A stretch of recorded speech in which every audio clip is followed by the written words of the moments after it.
الحمد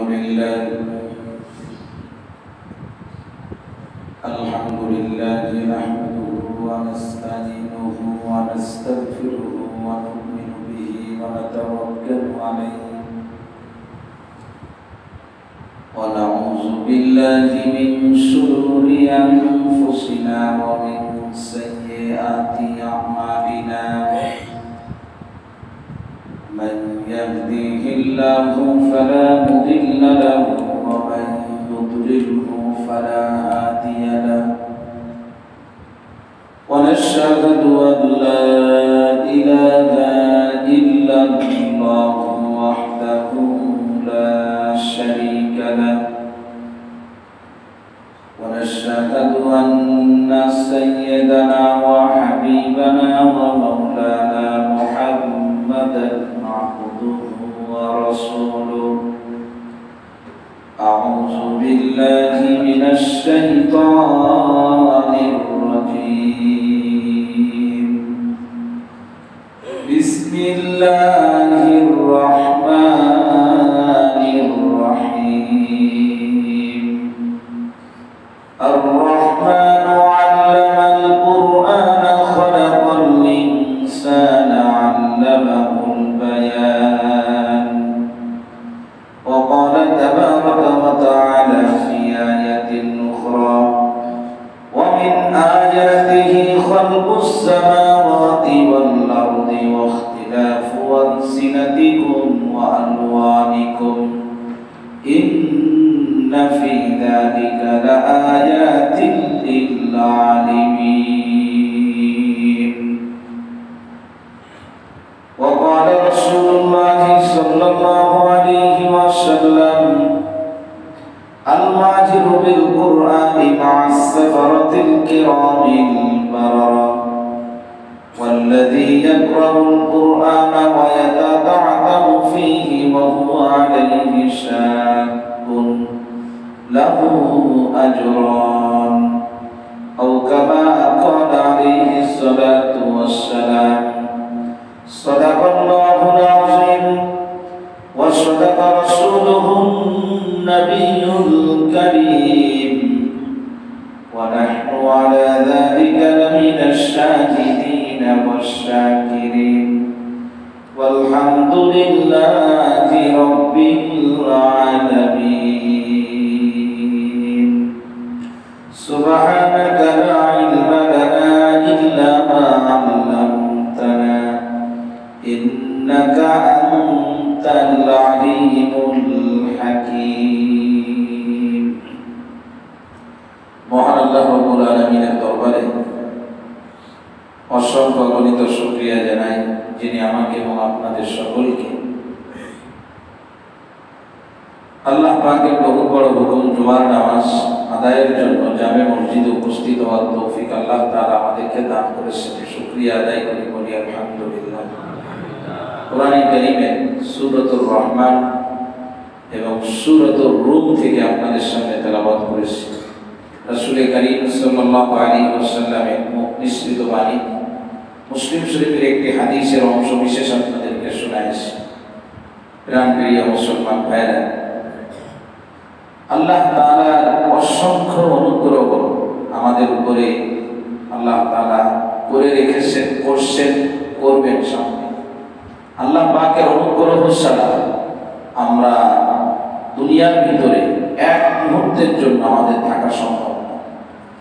আল্লাহ তাআলা অসংখ্য অনুগ্রহ, আল্লাহ পাকের অসংখ্য রহমত, আল্লাহ তাআলার অসংখ্য বরকত আল্লাহ তাআলা আমাদের জন্য দুনিয়াতে দিয়ে রেখেছেন। আল্লাহ তাআলা কোরআনে কারীমের আয়াতের মধ্যে আসছে যে আল্লাহ তাআলা কি পরিমাণে নিয়ামত আমাদেরকে দিয়েছেন। আমরা যেন সুস্থ থাকি, আমরা যেন ভালো থাকি, আমরা দুনিয়াতে যেন ঠিকমতো নিজেদের জীবনকে অতিবাহিত করতে পারি। এই জন্য আমাদের যা যা দরকার আল্লাহ তাআলা সব ব্যবস্থা করে রেখেছে। কোরআনে কারীমের আয়াতের মধ্যে আল্লাহ তাআলা বলেন যে আল্লাহ পাকের যে অনুগ্রহ আমাদের উপরে আছে সেগুলি যদি আমরা গণনা করা শুরু করি তো গুনতে গুনতে আমাদের গণনার শক্তি শেষ হয়ে যাবে।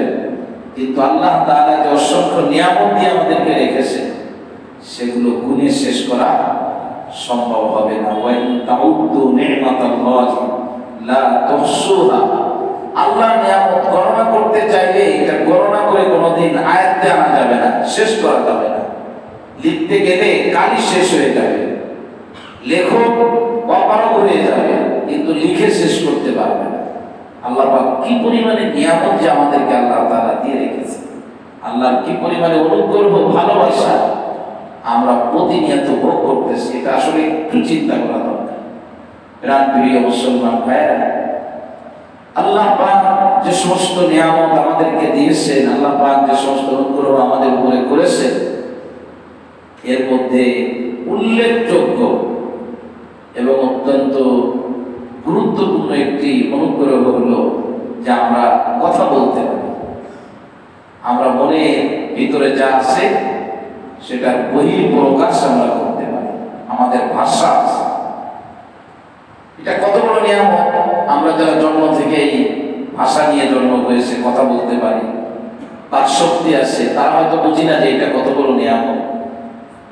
বাকশক্তি যার কাছে নাই, যিনি কথা বলতে পারেন না, মনের কথা যিনি প্রকাশ করতে পারেন না, ওই লোককে জিজ্ঞাসা করতে হবে যে বাকশক্তির দাম কত, কথা বলতে পারা এটা কত দাম।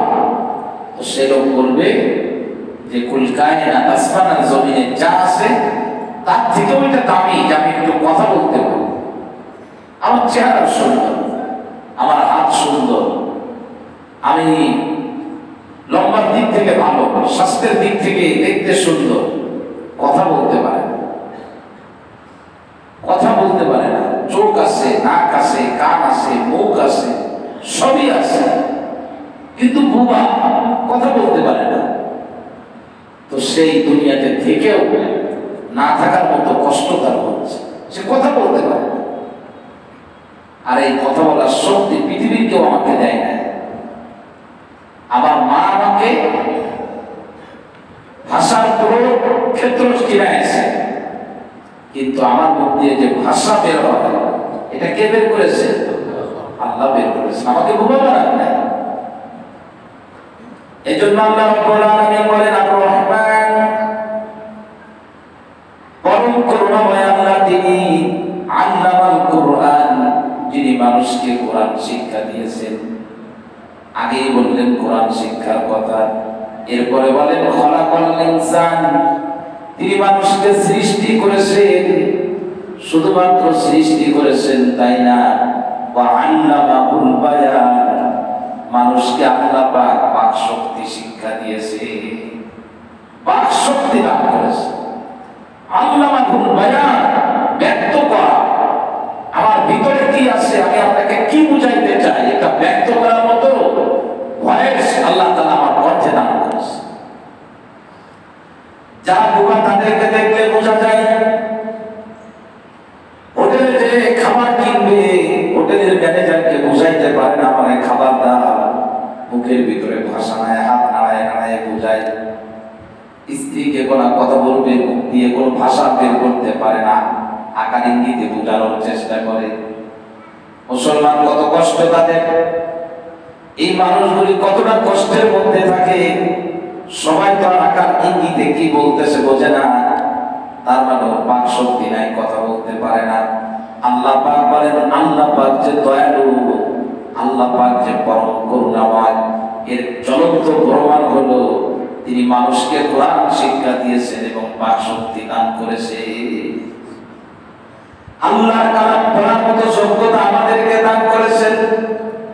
এটা কত বড় সৌভাগ্যের ব্যাপার, যিনি আমাকে বানিয়েছেন তার কালাম আমি বলতে পারি।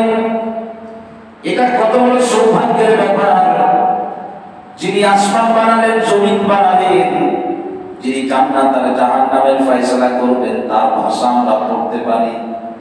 নামাজের মধ্যে দাঁড়িয়ে বান্দা যখন সূরা ফাতিহা আরম্ভ করে দেয়, হাদিসের মধ্যে আসে বান্দা কিন্তু অনার্থক কোনো শব্দ ব্যবহার করতেছে না, বরং সূরা ফাতিহার তেলাওয়াত শুরু করে দেয়। আর আল্লাহ পাকের সঙ্গে বান্দা সরাসরি কথোপকথন আরম্ভ করে দেয়। হাদিসের মধ্যে আসে বান্দা যখন বলে আলহামদুলিল্লাহি রাব্বিল আলামিন, সমস্ত প্রশংসা বিশ্ব প্রতিপালক মহান রব আল্লাহর জন্য, আমার আল্লাহ তখন সঙ্গে সঙ্গে জবাব দিয়ে দেন, ফেরেশতাদেরকে বলেন, ও ফেরেশতারা তোমরা শুনে রাখো, হামিদানি আব্দি, আমার বান্দা পৃথিবীর সব জায়গা থেকে সম্পর্ক ছিন্ন করে আমি আল্লাহর প্রশংসায় নেমে গেছে।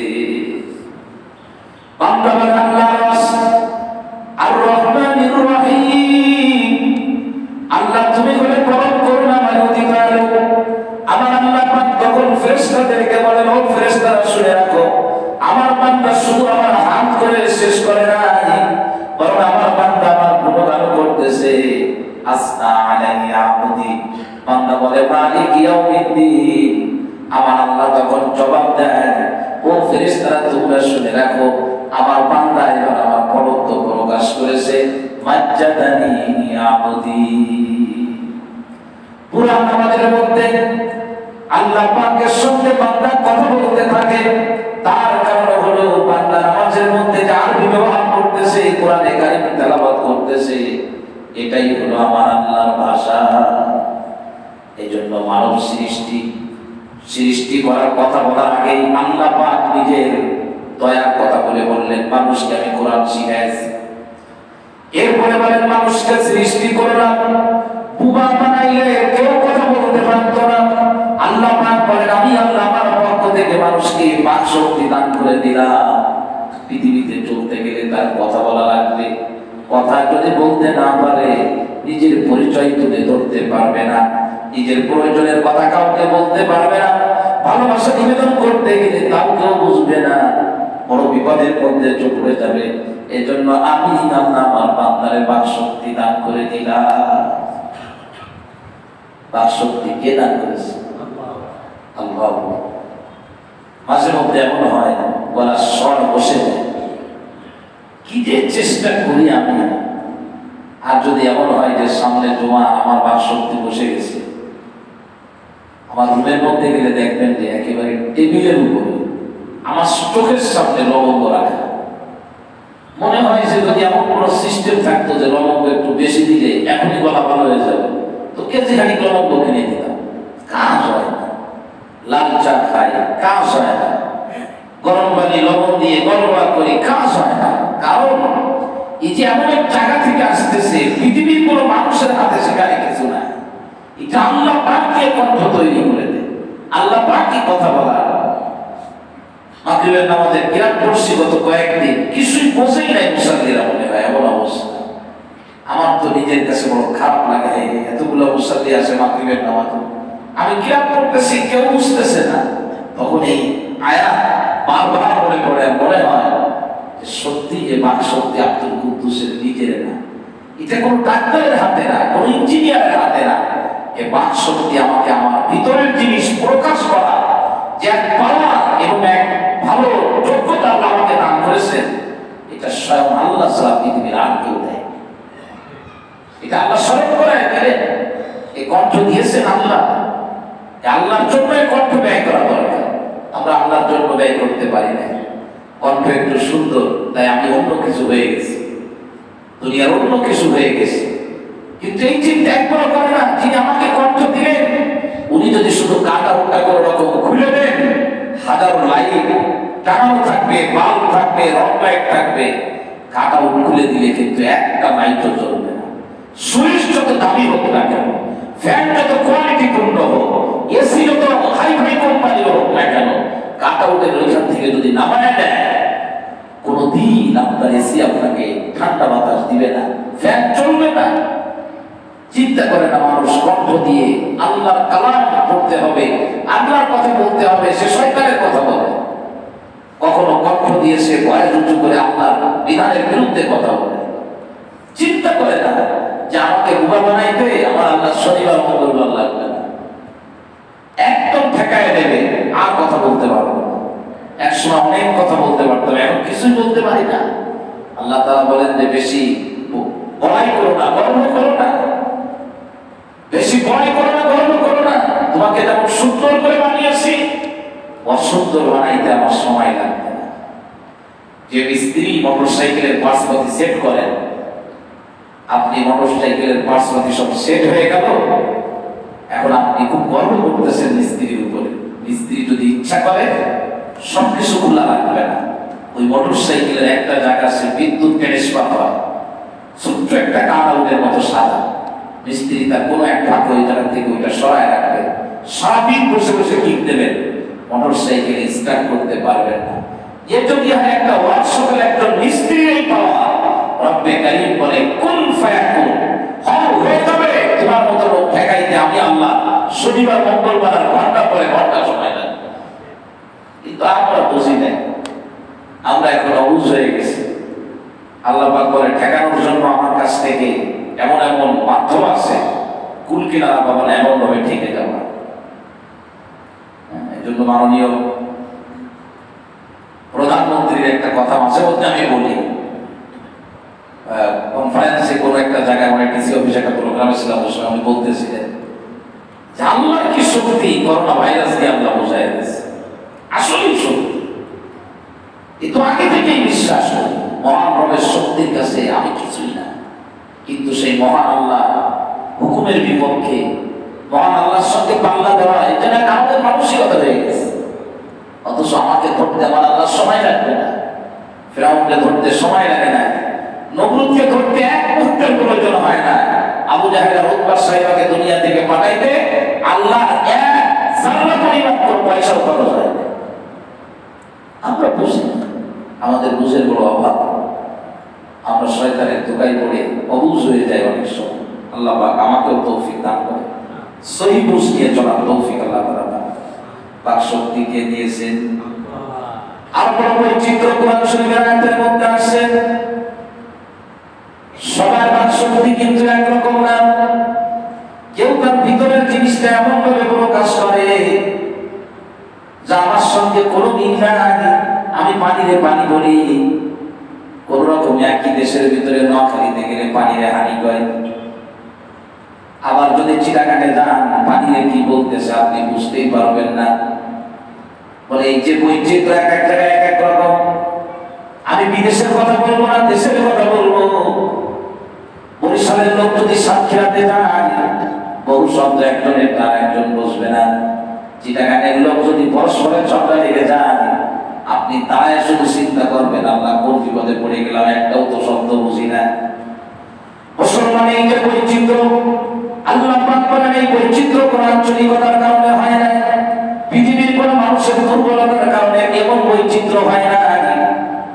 কুষ্টিয়াতে গেলে তুমি ফ্রেশ বাংলা শুনতে পাবা, এই জন্য কুষ্টিয়ার লোক গর্ব করতে পারবে না। আমার আল্লাহ পাক সূরাতুর রুমের 22 নম্বর আয়াতের মধ্যে বলেন, আমি যে বাক শক্তি দান করলাম পৃথিবীর সমস্ত মানুষের বাক শক্তি একই রকম বানায় দিতে পারতাম, কিন্তু তাতে কোনো বৈচিত্র্যতা থাকতো না। কোন দোকানের মধ্যে যদি একই কালারের জামা থাকে, ওই দোকানে খরিদ্দার পাওয়া যায় না, কিন্তু ব্রাইট স্টেজে বের হইলে খরিদ্দারের অভাব হয় না। আল্লাহ পাক বলেন আমি চাইলে সকলকে বাংলা ভাষা দিতে পারতাম। আমেরিকার লোক বাংলা বলবে, ব্রিটেনের লোক বাংলা বলবে, সৌদি আরবের লোক বাংলা বলবে। আমার আল্লাহ পাক বলে আমি সবাইকে এক ভাষা দিলাম না। ওয়া মিন আয়াতিহি খালকুস সামাওয়াতি ওয়াল আরদ। আল্লাহ পাক বলেন আল্লাহ নিদর্শনাবলীর একটা হলো আসমান এবং জমিন সৃষ্টি। আল্লাহ পাক বলেন এটা আমার নিদর্শন, তোমরা জমিন দেখে আমারে চিনবা, আসমান দেখে তোমরা আমারে চিনবা। আসমানের দিকে তাকায় কোন লোক যদি তার রবকে না চিনতে পারে, ওরে পিটায় মেরে ফেলাইলেও চিনতে পারবে না। জমিনের দিকে তাকাইলে কোন লোক যদি আল্লাহরে না চেনে, পৃথিবীর কোন পুলিশ আর্মি দিয়ে তাহলে আল্লাহরে চেনানো যাবে না। আল্লাহ পাক বলেন আসমান আর জমিন হলো আমার নিদর্শন। দেখো বিশাল বড় আসমান বানিয়েছি, একটা খুঁটির ব্যবহার আমি কোন জায়গায় করি না। আমার আল্লাহ পাক বলেন আমি আসমানকে নিজের কুদরতি হাত দিয়ে বানিয়েছি, এর জমিন বিছানোর জন্য পৃথিবীর কোন ফেরেশতাদের ব্যবহার করি নাই। ওয়াল আরদা ফারাসনাহা, এই জমিন তোমাদের জন্য আমি আল্লাহ বিছানা বানাইছি। তোমার বাড়িতেও বিছানা আছে, 5 বছর বিছানা ব্যবহার করার পরে সেটা বাদ দেওয়া লাগে। বেডশিটের ভিতরে এক সপ্তাহ শোয়ার পর ওইটা ধোয়া লাগে। আল্লাহ পাক বলেন কিন্তু জমিন যে যেমন বিছানা বানায় দিলাম, লক্ষ লক্ষ হাজার হাজার মানুষ একই সঙ্গে বছরের পর বছর চলবে, এ জমিন কোনোদিন ধোয়ার দরকার হবে না, বাদ দেওয়ার দরকার হবে না। ঘরের ভিতরে একটা বেডশিট যখন আমরা বিছাই, কোন রকম যেন বাতাসে উড়ে না যায়, লোক বসলে তার শরীরের সংঘর্ষে ভ্যাকসিন যেন জমা হয়ে না যায়, এজন্য মাহবুবরা দেখবেন ঘরের ভিতরে বিভিন্ন ভ্যাকসিনের গুণাগুলা বুঝে দেয়, কোন রকম যেন ধরা না হয়, ধরা হইলে খারাপ দেখা যায়। আমার আল্লাহ পাক বলে, এই পৃথিবীর মানুষ আমারে চেনো না, আমারে চেনার জন্য জমিনের দিকে তাকাও। এত বড় বিছানা তোমাদের জন্য বিছাইলাম, এই বিছানা পানির উপরে ভাসতেছে, কোন রকম যেন টালমাটাল না হয়ে যায়। পেরেক মেরে দিলাম, পাহাড় গুলাকে জমিনের মধ্যে পেরেক আকারে দিয়ে দিলাম, স্থির থাকবে জমিন, যাতে আমার বান্দার জমিনে চলতে কোনো অসুবিধা না হয়। সাগরের পানিতে ভাসমান জাহাজটা যেমন উড়তে থাকে, পৃথিবী যদি এমন করে চলতো, এ দুনিয়াতে আমি আর আপনি মজা করতে পারতাম না। মোটরসাইকেল চালাইতে গেলে মাঝে মধ্যে যখন ভূমিকম্প হয়, ঘরের ভিতর থেকে সব বের হয়ে আসছে, বলে ঘর নড়তেছি। আল্লাহ পাক বলে, এই নড়া যদি সারা জীবনের জন্য নড়তো, পৃথিবীতে বসবাস করে কেউ মাথা পেত না, সারাক্ষণ ভূমিকম্পের ভয়ের ভিতরে থাকতো। আমার আল্লাহ পাক বলেন, আমাদের চেনার জন্য আমি আল্লাহ জমিনকে বিছানা বানায় দিলাম, এমন বিছানা যে বিছানা স্থির রাখার জন্য আমি আল্লাহ তাআলা পাহাড়কে পেরেক আকারে মেরে দিলাম। পাহাড় পেরেক আকারে মেরে দিয়েছে। আল্লাহ রাব্বুল আলামিন বলেন, আমার সৃষ্টি বৈচিত্র্যের আরেকটি হলো ওয়াখতিলাফু আলসিনাতিকুম। এই পৃথিবীর মানুষ তোমাদের সকলের জন্য একই ভাষা আমি দেইনি, তোমাদের ভাষার ভিতরে ইখতিলাফ মানে ভিন্নতা, তোমার ভাষার ভিতরে ভিন্নতা দিয়েছি। আফ্রিকার লোক একভাবে কথা বলে, সৌদি আরবের ভাষা একরকম, ইটালির ভাষা একরকম, ফ্রান্সের ভাষা একরকম, যুক্তরাষ্ট্রের ভাষা একরকম, পাকিস্তানের ভাষা একরকম, ইন্ডিয়ার মানুষের ভাষা একরকম, এমনকি বিদেশে যাওয়া লাগবে না, খুলনার ভাষা একরকম, বরিশালের ভাষা আর একরকম। এক নদী, বরিশালের এক নদী ভাষা আলাদা করে দিচ্ছে, মোগলগঞ্জের ভাষা একরকম। এই যে ভিন্ন রকম ভাষা, কেউ ইংরেজি বলে, কেউ বাংলা বলে, কেউ আরবি বলে, কেউ ফ্রান্স ভাষা বলে, কেউ উর্দু বলে, কেউ হিন্দি বলে, এটা পৃথিবীর অন্য কেউ বানায় দেয় না, জাতিসংঘ বানায় না। আমার আল্লাহ পাক বলেন, এই ভিন্নতা আমি আল্লাহ আমার পক্ষ থেকে বানাইছি। সুতরাং আমরা যে বাংলায় কথা বলি, এই কথা বলার যোগ্যতা আমাদেরকে কে দিয়েছেন? জোরে বলেন। লজ্জা লাগে, বলেন আল্লাহ। যারা বাংলার স্টুডেন্ট আছো, তুমি এমন কোন জিনিস করতেছো না যেটা পৃথিবীর কোনো মানুষের বানানো, বরং স্বয়ং করতেছো ওইটা যেটা আল্লাহ বানাইছেন। ঠিক না বেঠিক? বলে বলেন। আমরা অনেক সময় বুঝি বলে বাংলা হলো নদীয়ার ভাষা। না না না, বাংলা আল্লাহর দেওয়া ভাষা, এটা আল্লাহ আমাকে দিয়েছে। আমি যে বাংলায় কথা বলতে পারি, এটা আল্লাহ আমাকে বলাইতেছে। এমনকি কোরআন শরীফের অন্য আয়াতের মধ্যে স্পষ্ট আছে, আল্লাহ রাব্বুল আলামিন বলে, এই পৃথিবীর মানুষ ভালো করে শোনো, সূরা ইব্রাহিম 4 নম্বর আয়াতের মধ্যে আছে, ওয়া মা আরসালনা মির রাসূলিন ইল্লা বিলিসানি কওমিহি। আল্লাহ পাক বলেন, আমি যখন কোন নবীকে কোন সম্প্রদায়ের কাছে পাঠানোর সিদ্ধান্ত গ্রহণ করেছি, তখন আগে দেখেছি ওই সম্প্রদায়ের লোক কোন ভাষা বলবে, ওরা ঠিক যেভাবে বললে বুঝবে, ওই নবীকে ওই ভাষা দিয়ে আমি আল্লাহ পাক পাঠাইছি। বুঝাইতে পারি না। সুতরাং 21শে ফেব্রুয়ারিতে সবাই ভুললেও তো ওই আল্লাহকে ভোলা যাবে না, যে আল্লাহ আমাকে বাংলা ভাষা শিক্ষা দিয়েছে, আমাকে কথা বলার শক্তি দিয়েছে। আমি বলতে পারি, আমি বলতে পারি, কথা বলতে পারি, আমার ভিতরটা প্রকাশ করতে পারি। সকল আলহামদুলিল্লাহ, এটা আমার আল্লাহর দেওয়া ভাষা। এই ভাষার প্রতি কোন ধরনের বিরক্তি, কোন ধরনের বিতৃষ্ণা, এই ভাষার প্রতি কোনো অনীহা, এটা যদি কেউ দেখায়, নিশ্চিত সে আল্লাহর নিয়ামতের প্রতি অনীহা দেখায়। এটা আল্লাহর দেওয়া ভাষা। এজন্য উলামায়ে কেরামের ফতোয়া হলো যে এই বাংলা ভাষাকে যখন কেড়ে নিতে চেয়েছিল কেউ, তারা চেপে নিতে চেয়েছিল তাদের ভাষাকে, যে তোমাদেরকে উর্দুতে কথা বলতে হবে, বাংলায় কথা বলতে পারবে না। এই চিন্তার চেতনা নিয়ে যখন কিছু মানুষ বাঙালি ভাষাকে, বাংলা ভাষাকে কেড়ে নিতে চেয়েছিল, সেদিন কিছু যুবক যারা ছিল মুসলমানের সন্তান, তাদের নামগুলি বলে দেয়, তারা ছিল অত্যন্ত ধার্মিক ফ্যামিলির সন্তান। তারা কিন্তু সেদিন একেবারে ঝাঁপিয়ে পড়েছিল, না আল্লাহর দেওয়া নিয়ামত আমি আমার ভাষায় কথা বলবো, সেটা কেড়ে নিয়ে ভিন্ন কোনো জিনিস আমাদেরকে দিলে আমরা মেনে নিতে পারবো না। আল্লাহু আকবার। আব্দুস সালাম, আবুল বারাকা, আব্দুল জাব্বার তারা লড়াইয়ের মাঠে নেমেছিল এই ভাষার জন্য। আর হাদিস অনুযায়ী, হাদিসের ভিতরে আসছে আল্লাহর দেওয়া কোনো নিয়ামত কারোর কাছ থেকে যদি কেউ ছিনিয়ে নিতে চায় আর সেই নিয়ামতকে সে রক্ষা করার জন্য যদি লড়াইয়ের ময়দানে নামে আর যদি ওই অবস্থায় তার মৃত্যু হয়ে যায়, আল্লাহ পাক তাকে শহীদ মৃত্যু দান করেন। ভাষাকে আপনি একেবারে, এখন অনেক মানুষ আছে দুঃখ লাগে বাংলার থেকে তার কাছে ভিন্ন ভাষার দাম বেশি।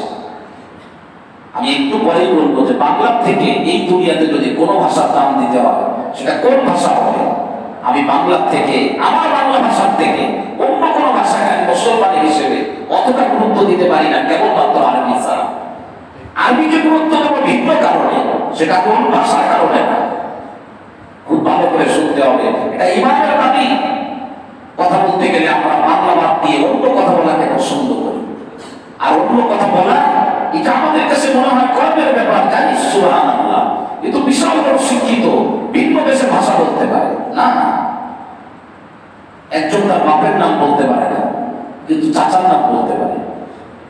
তার বাপের নাম জিজ্ঞাসা করলে পাগলের মতো তাকায় থাকে, কিন্তু সে তার শ্বশুরের নামটা খুব ভালো করে বলতে পারে। আবার জিজ্ঞেস করা হলো তোমার বাপের নাম কি, সে তার প্রতিবেশীর নাম বলতেছে কিন্তু বাপের নাম বলতে পারে না। তাকে জিজ্ঞাসা করা হলো কি ব্যাপার, তোমার বাপের নাম কই? বলে আমি তো আসলে ভিনদেশি ভাষা শিখছি বেশি, অনেক শিক্ষিত মানুষ, এই জন্য আসলে দুঃখ যে আমি সরি বলতেছি, দুঃখিত যে আমার বাপের নামটা আমার মনে নেই। তো নিশ্চিত বুঝে নেবেন যে কোনো একদিন দরজা খুলে গেছিল বাপ নাই, ওই দিন সে বের হয়ে গেছে। এটা কোনো শিক্ষিত না। আমি বাংলা ভাষায় কথা বলতে পারি, আমার ভাষার ভিতরে স্বচ্ছতা আছে, আমার ভাষার ভিতরে মাধুর্যতা আছে, আমি বাংলায় কথা বলতে পারি। এটা আমার গর্ব, আমি বাংলায় কথা বলি। বাঙালি হয়ে বাংলায় কথাটা বলে ভিন্ন দেশে ভাষায় কথা বলবো, এটা কোনো গর্বের ব্যাপার হতে পারে না। দুঃখজনক হলো 21শে ফেব্রুয়ারি আমাদের মাতৃভাষা দিবস। পৃথিবীর মানুষ জানে যে পৃথিবীতে একটা ভাষা আছে, যে ভাষার নাম হলো বাংলা ভাষা। কিন্তু তার থেকেও বড় দুঃখজনক হলো যে আমি আশ্চর্য হয়ে 21শে ফেব্রুয়ারি এটা ইংরেজি, আমরা আমাদের ভাষা দিবস বাংলা ভাষাকে আমরা স্মরণে রাখবো, গ্রহণ করবো, কিন্তু আমরা উচ্চারণ করি ইংরেজি তারিখ। আরো দুঃখজনক হলো যে এই দিন বাংলা কত তারিখ আমরা জানি না।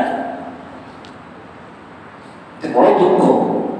এটা মানে একেবারে ধর্মীয় দৃষ্টিকোণ থেকে এটা নিতান্তই নিজেদের হেরে যাওয়ার একটা ভাব। একদিন এমন হবে যে আমি যে দোয়েল পাখি না কোয়েল পাখি তা আমি নিজেই জানবো না। আমাদের পরিস্থিতি হলো আমরা দোয়েল পাখির মতো।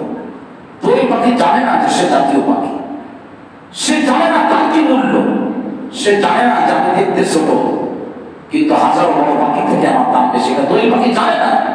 এই জন্য দোয়েল বলে যে আমার 2 টাকা দিচ্ছে, এটাই আলহামদুলিল্লাহ। দোয়েল যদি জানতো যে আমার কি গুরুত্ব, কাঁঠাল যদি জানতো আমি ঘরের মধ্যে কত গুরুত্বপূর্ণ, তাহলে কাঁঠাল কিন্তু ভাঙা রাখে উঠতো না। কাঁঠাল বলতো আমাকে দামি রাখি নেওয়া লাগবে। আমরা জানি না যে আমাদের ভাষার দাম কত। খুলনা বিশ্ববিদ্যালয় বললে জিততে চায় না, ইউনিভার্সিটি বললে রিক্সাওয়ালা বসে। কোথায় যাইতেছি আমরা? আমাদের পরিস্থিতি কি? আমরা কি করব?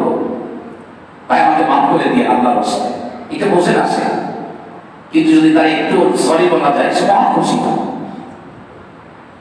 দোকানের ফুলের টপ ফেলে দিয়ে ফুলগুলো নষ্ট করে দিল, দোকানদার কাঁদতেছে, বলে ভাই মাফ করে দিয়ে।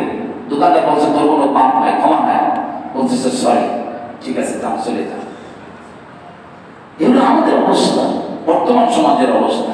একটু যদি কেউ মাথা উঁচু করে দাঁড়ায় তো সে তার মায়ের শিখানো ভাষা, বাপের শিখানো ভাষা, আল্লাহর পক্ষ থেকে তার উপরে যে আল্লাহ নিয়ন্ত্রণের এক ভাষা দিয়েছে, নিজের ভাষায় কথা বলা, এটা সে এখন বলতে চায় না। সুতরাং আমি এই ফেব্রুয়ারি মাসের 20শে ফেব্রুয়ারি এই জায়গায় বসে, নাকি আজকে কত 19শে ফেব্রুয়ারি, এই জায়গায় বসে আপনাদের কর জোরে বলবো বাংলা ভাষা এটা আমার অধিকার।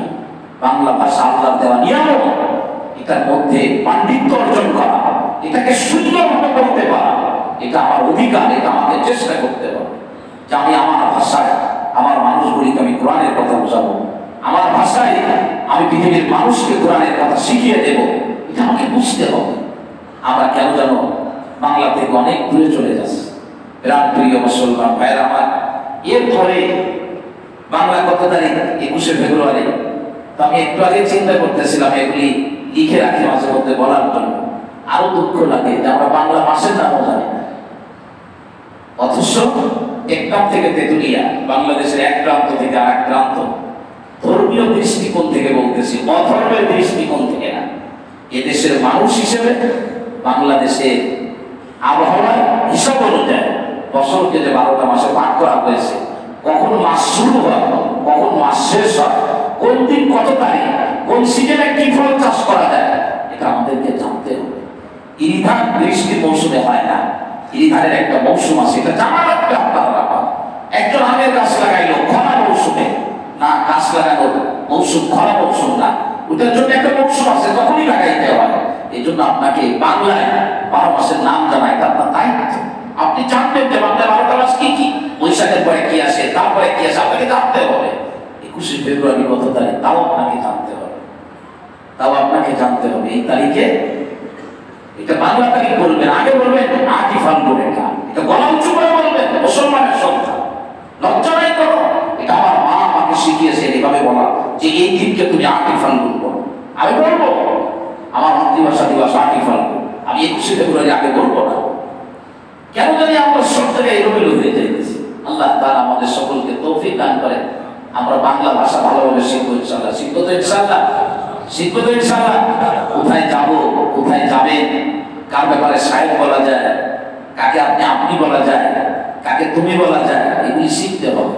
স্যারকে যদি বলে বসি যে স্যার তুমি কেমন আছো, তো এটা জিজ্ঞাসা করার থেকে না করাই ভালো। এ ভালো মন্দ জিজ্ঞাসা করার দরকার নাই, আমি তো কিছুই জানি না। এতে স্যার কষ্ট পাবে, আমার শিক্ষক বড় ক্ষুণ্ণ হবে, বড় কষ্টে ভুগবে।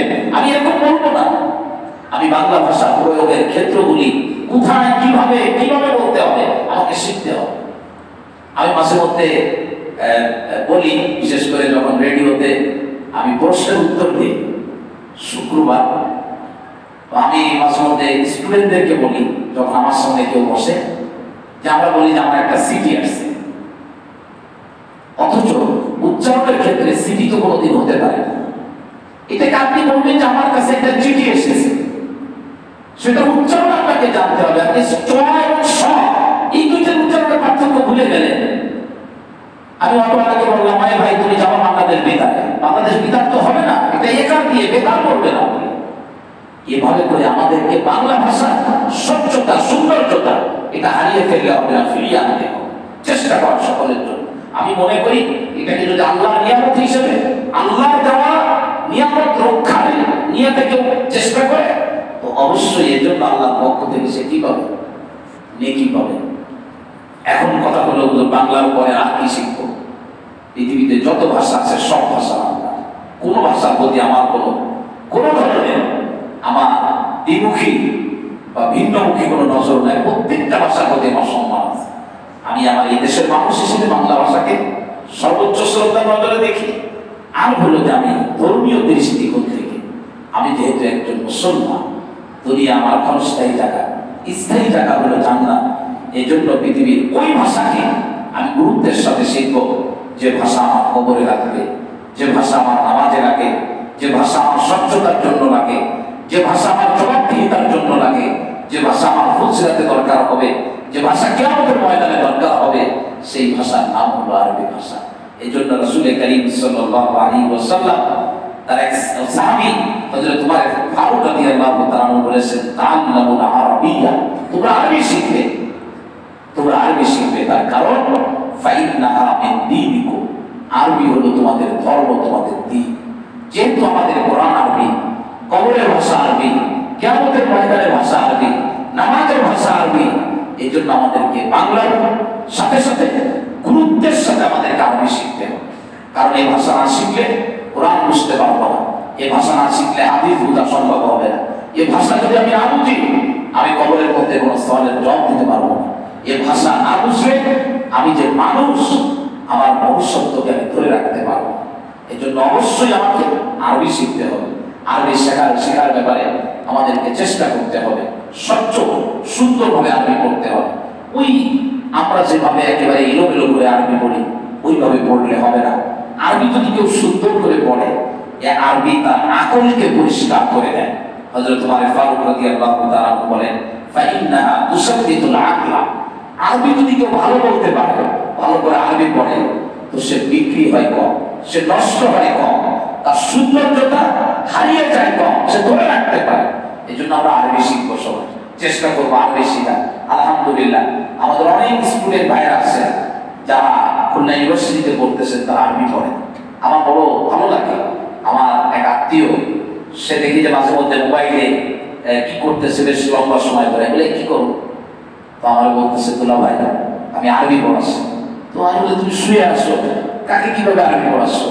বলতেছে যে বাংলাদেশের এক ফ্যামিলি থাকে ইটালিতে, তো তারা নিজেরা তো আরবি জানে, মা বাবা, বাচ্চাগুলো ইটালিতেই তাদের জন্ম হয়েছে, তো তারা চাচ্ছে যে ইংরেজি পারে, বাংলা পারে, তারা আরবিকে ফ্রেশ ভাবে শিখতে চায়, সুন্দর ভাবে।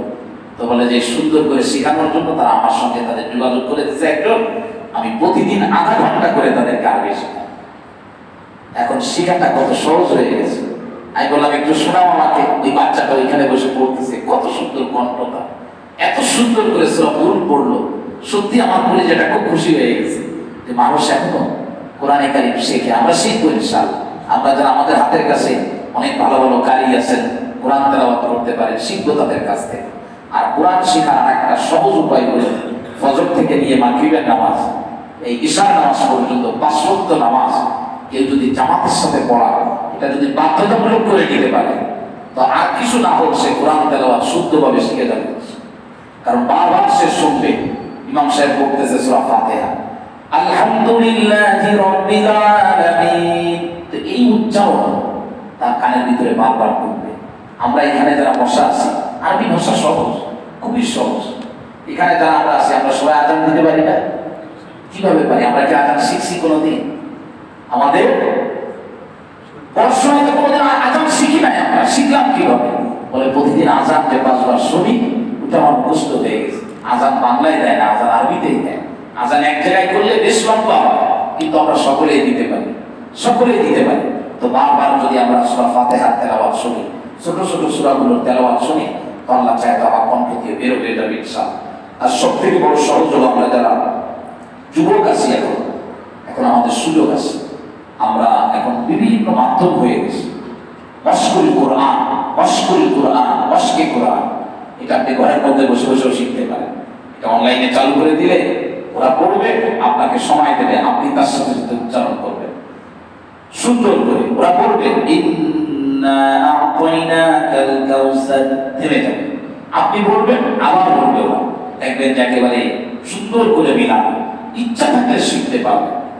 কোরআনে কারিমের তেলাওয়াত যদি সুন্দর হয়ে যায়, বিশ্বনবী মুসলিম শরীফের হাদিসের মধ্যে বলেন, আল মাহিরু বিল কুরআনি মা'আস সাফারাতিল কিরামিল বারারা, যারা সুন্দর করে কোরআন তেলাওয়াত করতে পারে, কোরআনের তরজমা করতে পারে, কোরআনের বিধানগুলি যারা বোঝে, মানুষকে বোঝানোর জন্য চেষ্টা করে, যাদেরকে মাহির বিল কুরআন বলা হয় আরবিতে, কোরআনের পারদর্শী যারা হবে, আল্লাহ নবী বলেছেন কিয়ামতের ময়দানে কঠিন মুসিবতের সময় আমার আল্লাহ পাক তাদেরকে ফেরেশতাদের সাথে থাকতে দিবে।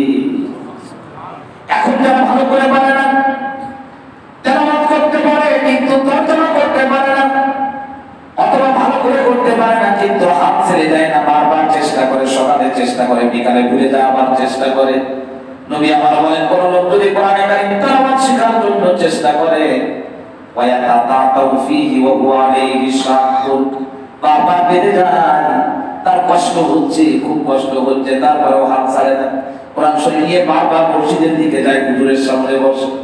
আল্লাহ নবী মুসলিম শরীফের হাদিসের মধ্যে বলেন, কোরআন তেলাওয়াতে কেউ যদি কষ্ট বরদাস্ত করতে পারে, লাহু আজরান, এই ব্যক্তিকে আল্লাহ পাক কোনোভাবেই ক্ষতিগ্রস্ত করবেন না, বরং তার কষ্টের কারণে আল্লাহ পাক তাকে ডাবল নেকি দান করবে। হাদিসের ব্যাখ্যার ভিতরে আসছে ডাবল নেকি কি জন্য দিবেন, লাহু আজরান, আজরান এবং 2 বছর। আল্লাহ নবীর হাদিসের ব্যাখ্যার ভিতরে আসছে একটা নেকি পাবে এর জন্য সে কোরআনে কারীম তেলাওয়াত করেছে, আর একটা নেকি সে জন্য পাবে যে সে পারতেছে না, তারপরও বাড়তি কষ্ট করার কারণে আমার আল্লাহ পাক তাকে ডাবল নেকি দান করে দিবে। এজন্য আমরা কোরআন শরীফ শেখার চেষ্টা করবো তো ইনশাআল্লাহ। আরো হাদিসের মধ্যে আসে কেউ যদি কোরআন সহিভাবে তেলাওয়াতের চেষ্টা করে, তেলাওয়াত শিখতে পারে নাই, মৃত্যু হয়ে গেছে। হাদিসের ভিতরে আসছে কিয়ামতের ময়দানে সহিহ তেলাওয়াতকারীরা যে কাতারে কাতারবদ্ধ হয়ে জান্নাতের ভিতরে ঢুকবে, আল্লাহ পাক তাকে ওই কাতার দিয়ে জান্নাতের মধ্যে। সুতরাং চেষ্টার এই রশি হাতছাড়া করা যাবে না, আমরা চেষ্টা করব। চেষ্টা বিভিন্ন ওয়ে আমি বললাম, এটা আপনি অনলাইন কেন্দ্রিক হতে পারে, একেবারে ব্যক্তির কাছে যেয়ে হতে পারে, আপনি ঘরে কাউকে ডেকে নিয়ে হতে পারে, যে যেভাবেই হোক আমরা কালামে পাক শিখার চেষ্টা করবো তো ইনশাআল্লাহ। তাহলে ভাষার ভিতরে মুসলিম হিসেবে আমার কাছে গুরুত্বপূর্ণ ভাষা হলো আরবি। এই ভাষাই আমাকে সুস্থ রাখবে, ভালো রাখবে, ন্যায়ের পথে রাখবে, অন্যায় থেকে দূরে রাখবে। আর আমি একজন জাতি হিসেবে আমি যেখানে থাকি ভৌগোলিক দিক থেকে অবশ্যই আমি বাংলা ভাষাকে স্বচ্ছতার সাথে শিখব। এরপর ইংরেজি বলে, ফ্রান্স বলে, উর্দু বলে, হিন্দি বলে, সেগুলি আমার প্রয়োজন মতো আমি শিখব। যতটা শিখব ততটা আমি নিজেকে সৌন্দর্য এবং হাইলাইট করা বলে বা একটা ভালো জায়গায় নিয়ে যাওয়া, এটা আমি ততটা পারবো। যে লোক বাংলায় কোরআনের তর্জমা করতে পারে, সে যদি ইংরেজিতেও পারে তো অনেক ভালো হবে, সে যদি উর্দুতে করতে পারে আরো ভালো হবে। কিন্তু এমন না হয় বাপের নাম ভুলে 100 লোকের নাম মুখস্থ করা, এটা যেমন বোকামি, নিজের ভাষা ভুলে মুসলমান হিসেবে আরবি ভুলে পৃথিবীর সব ভাষা আয়ত্ত করাটাও একটা অত্যন্ত একটা নির্বুদ্ধিতা বলবো। এজন্য আমরা আল্লাহর কাছে দোয়া করি, আল্লাহ তাআলা আমাদের সকলকে শুদ্ধভাবে কোরআন তেলাওয়াত করা এবং পরিষ্কারভাবে বাংলা বলার তৌফিক আল্লাহ তাআলা দান করুন।